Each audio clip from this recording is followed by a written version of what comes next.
Merci Madame la Présidente, Monsieur le Ministre, Madame la Présidente de la Commission, Monsieur le rapporteur, mes chers collègues. Enfin, nous y sommes enfin. Au terme d'un processus législatif lancé il y a quelques mois, le projet de loi proposé par le gouvernement a été fortement enrichi et résulte de différents équilibres trouvés entre nos groupes politiques. L'enjeu, mes chers collègues, est grand, car le projet de loi met en œuvre une véritable évolution. Je ne parle pas de révolution, je parle plutôt d'une évolution dans l'action de l'administration et dans ses relations avec les ménages et les entreprises, grâce à deux piliers fondateurs, la bienveillance et la confiance. La bienveillance, d'une part, à l'égard de celui qui commet une erreur en toute bonne foi. Et la confiance, d'autre part, fondée sur le dialogue et le sens de la responsabilité.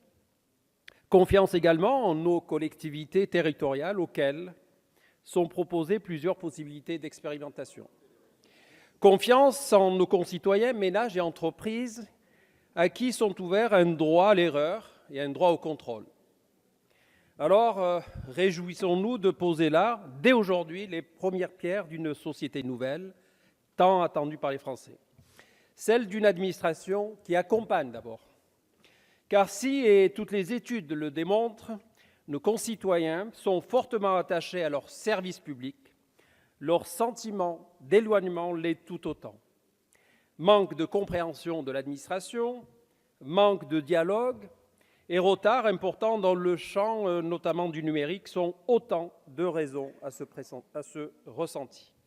Alors il était de notre devoir de retisser le lien indispensable entre les uns et les autres. Très concrètement, ce lien passe tout d'abord par la proximité, à l'instar de l'expérimentation d'un référent dans les maisons de service au public. Ce lien passe ensuite par un accompagnement entre protecteurs de l'État via le droit à l'erreur. Cette transformation, mes chers collègues, nous avons fait le fer de lance de notre projet politique qui est de redonner à nos concitoyens l'envie d'entreprendre, de croire en notre économie et l'envie de l'ouvrir à nouveau à la réussite.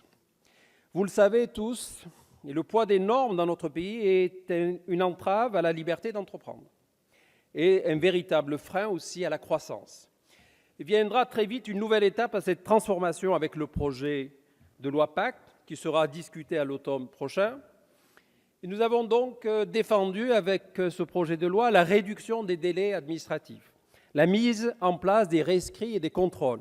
Le manque d'une pièce non essentielle au dossier ne doit plus entraver son instruction ni suspendre l'attribution d'un droit. La suppression des sanctions financières en cas d'erreur de forme et enfin l'ouverture d'une voie de recours contre toute prise de position formelle. Autant de mesures que le groupe MODEM et apparentés a soutenues, dont nous avons été pour certains à l'origine et qui vont dans le sens d'échanges et de démarches simplifiées, fluidifiées et apaisées entre l'administration publique et les Français. Je salue également les avancées dans d'autres domaines, et notamment celui de la protection de l'environnement et la sécurité de nos concitoyens. Alors, permettez-moi, chers collègues, au nom de mon groupe, de saluer le travail important de nos collègues Sophie Errant, la présidente de la commission spéciale, de Stanislas Guerini, notre rapporteur, qui ont œuvré à la cohérence du texte tout en ayant toujours à cœur de maintenir les différents équilibres trouvés durant nos travaux et nos nombreux échanges. Permettez-moi également de saluer les ministres, que ce soit Gérard Darmanin et Olivier Dussopt, pour leur disponibilité et leur réponse toujours précise à nos multiples interrogations. Nous attendions tous beaucoup de ce projet de loi car il en va de l'avenir de notre société. C'est une première étape, ce n'est qu'une première étape. Nous attendons désormais les rendez-vous à venir via les dispositifs de contrôle et d'évaluation que nous avons votés dans ce texte. Pour toutes ces raisons, le groupe du Mouvement démocrate et apparenté votera ce projet de loi.